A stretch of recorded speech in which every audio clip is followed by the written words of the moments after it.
If you're a local business struggling to get found online, then this video I'm shooting is for you. We're talking about smart SEO and how your local business can be found online by the people who are looking for you. All right, we're changing things up a little bit today. We're going for some green tea, keeping me healthy. Okay, to start to understand SEO, there has to be some basics that you know and that we can make as assumptions. One, what is search engine optimization, or SEO? What is the relevancy between the SEO on your website and the SEO and how it's measured in search engines? And then also the importance of making sure that you're ranking high and the effect that it has on your business. So search engine optimization is just that. It's optimizing your website for the search engines. Google, so when we talk search engines, we're just going to use Google, but all search engines work the same. Google's already predetermined who's going to be on page 1, page 2, page 3, and they do this based on some criteria, one of which is intent, relevancy, and authority. What is the intent of the searcher? So what do I, the searcher, want? The relevancy. They go out, once they see what my search query is, they find all the websites that pertain to my search query, and they bring them back, and as they're bringing them back, they sort them very quickly with which one is most authoritative, i.e. which one will give me the best answer possible for what I need, and then all the way down to which one is the least authoritative, or which one probably doesn't have the best answer possible. That's how SEO works. That's how the search engines figure out who's going to be number 1 and who's going to be number 10 or number 100. And that is why it's important to you, because we already know that most people do not go to page 2 and no one goes to page 3. We know that a high probability, around the 70% mark, are clicking on a website on page 1, or they're refining their search. You want to make sure that your website is on page 1. And to do that, you have to optimize it to match what the search engines are. Google's already telling you, here are your competitions and the competitors who are from number 1 to number 10. See what they're doing, figure out what they're answering, and that's what Google's already determined to be number 1. Google is highly efficient. They're not switching the search engine every single day based on search queries. They've determined who number 1 is already. It's up to you to really bring it home and really drive it to Google and to their indexing to make sure that you are so much better than everyone else that they need to place you now on page 1. And that's what SEO is, and that's how it can help you get ranked higher in the search engines, and how you can start driving more people to your website. More people to your website means what? More money in the bank. And that's what we're all here for, and that's why we're running our businesses, is to get that more money in the bank. Going a little different route today. I'm going with Chinese green tea.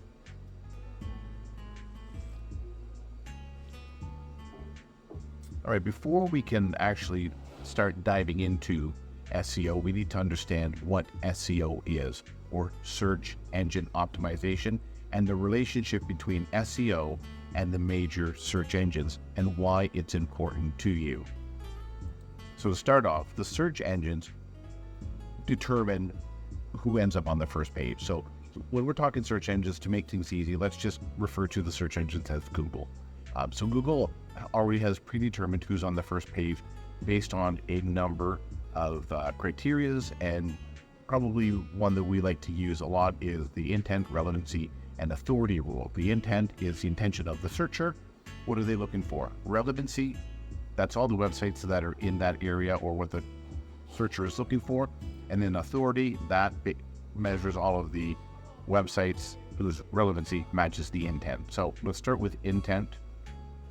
So the intent is the searcher that's looking for something, and they're searching on Google for whatever it is. So let's say it's going to be hotels to stay at in the Niagara Falls area. So Google's going to rush out and they're going to list all the hotels in the Niagara Falls area. And then based on those hotels, they're going to list them from like 1 to 100. And they say, we have 100 hotels here. How should we list them? Which one is the most important? So then they're going to go over to authority. So the relevancy is which websites match, and then the authority is how Google rates each one of those websites. So whatever your small business is, whether it's making fences and decks, or erecting fences and decks, or if it's window washing, or if it's janitorial business, it doesn't really matter. Google does a relevancy test on all the websites in that geographical area that will match the intent of the the intent of the searcher, and then from there, it bases authority on which one is going to be number 1 and which one is going to be number 10. That's page 1 of Google, and then it goes beyond that. So intent, relevancy, and authority is essentially how you get onto page 1 and understanding that. And the importance of that is we know that most people pretty much stay on page 1, or they'll hit the back button and then they'll refine their search. So it might be hotels in Niagara Falls, and it shows a couple that are near the falls, some near the casino, and some out on Lundy's Lane. And you realize that, I don't want to stay on Lundy's Lane. I hit the back button, and I'm going to go hotels in Niagara Falls, near the falls, or near Clifton Hill. And now it's refining its search again. It's going to go back to, that's Google, the search engine is going to go back, and it's going to see which websites are most relevant now to your new search.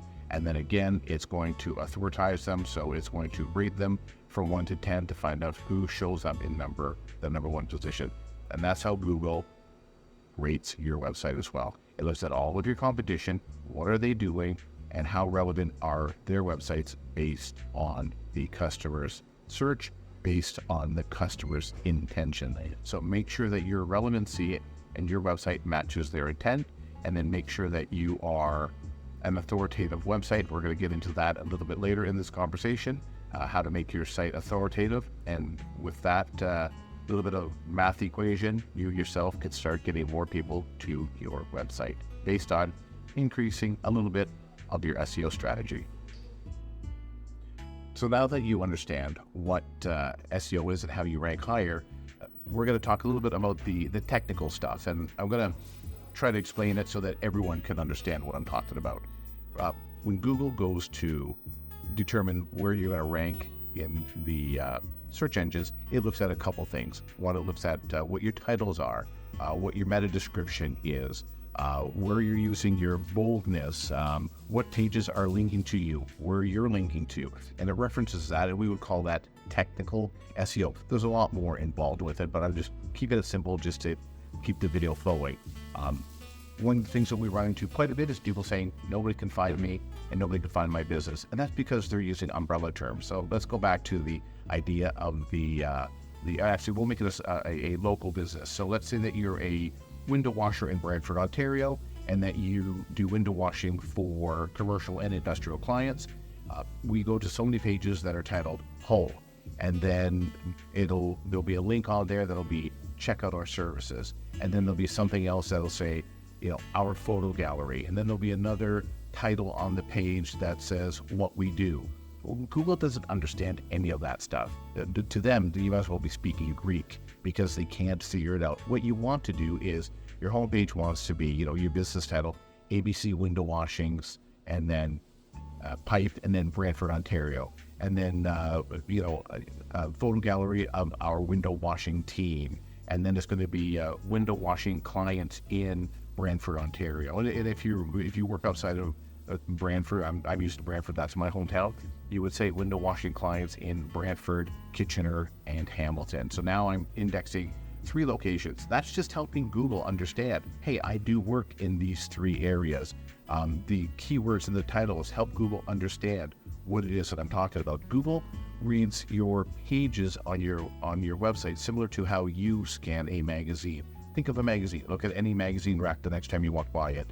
At the top is the title of the magazine. Then under that, it's all of the titles of the sections within the magazine. And then under those sections, it's a little snippet of what each of those pages is. Then when you open it up to the table of contents at the front or the page, then you find out more. Well, Google does pretty much the same thing. It's scanning your titles first. It's scanning, think of it from largest to smallest.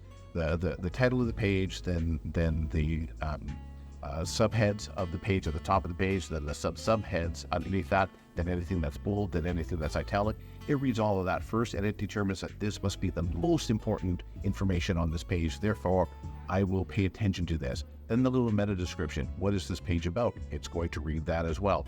All of these little things need to be addressed and need to be updated by you to help you get your website and your business found online. Do a quick audit yourself. Very easy to do, and find out, are you using best practices or not? Oh, another thing that we often fix when you hover over a picture, if that picture title, because it'll pop up, if that picture title is the title that the camera has given it, which is going to be a long string of a number, that's not helping it out either. What you want to do is you want to name that picture. So before you upload it, you want to name it our Brantford window washing team. Then you want to upload it because, again, guess what? Google also reads your pictures and your titles. So that's just a little bit of technical SEO that you can do on your own for a quick little audit to help enhance your website. So if you're still watching, that means that you're a local business and you need to improve your SEO. SEO for local businesses can be very, very tough, but there's a few things that you can do, again, that can make things easier. First one is the Google My Business page. That's when you do a search for a business and it's on the right-hand side of your desktop or it's underneath on your mobile phone. We just had a call from someone the other day and he said, hey, the hours on my Google My Business are all wrong. How did that happen? Well, here's how it happens. If you don't submit it, Google asks the public, hey, and here's an example. If you've ever done a Google review and it says, can you answer some questions? Sure. And it'll say, are there bathrooms inside? Is this an accessible restaurant? Are they open on Mondays? And it'll ask those questions because the business owner has not submitted it. So Google is learning from what the public is answering. And if yours is wrong, it's probably because it asked someone some questions and they answered wrong, because they're not you. So you want to make sure that you have total control of your Google My Business page. Another one would be making sure that you have local citations. That's business directories that are linking to you. That could be Chamber of Commerce, that could be your local business directory, that could be an online directory. Heck, that could even be other websites in your area that are linking to you to help reinforce that you're in that area. So if you want to take care of, I'm just looking at my notes here, the Google My Business, the linking. Lastly, we're just dealing with this one right now. Reviews. You're going to get a bad review. There's nothing that's going to say about that. But this is just a side note. Make sure you answer all reviews because people read reviews. But also, if you're in business and you've been in business for years and you look at your reviews and you have 4 or 6 or 10, it's up to you to get more reviews. It's up to you to ask people who are your customers, ask people who are your friends. Google doesn't measure who these people are. Don't have anyone embellish or lie if they're your friend and they haven't done business with you. So let's just say you build houses and they haven't done business. They can certainly say something like, hey, if you're looking to build a house in the area, I would highly recommend Trevor's Building Services because he's a stand-up guy. He does great houses, and you know what? I vouch for him. And Google will look at that and say, oh, okay, here's somebody who is putting out a good word for him. So they don't have to be customers. You do need to get Google reviews. The more Google reviews you have, also talking about different things.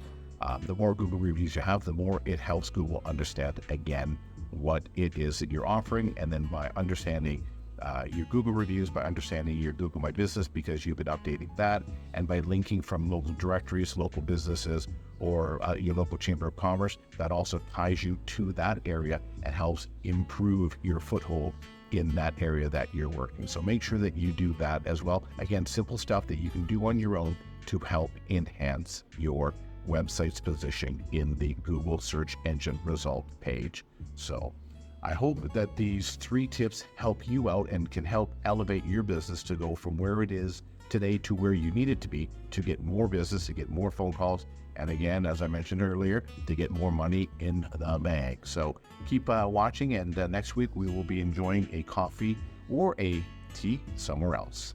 Until then, it's Trevor.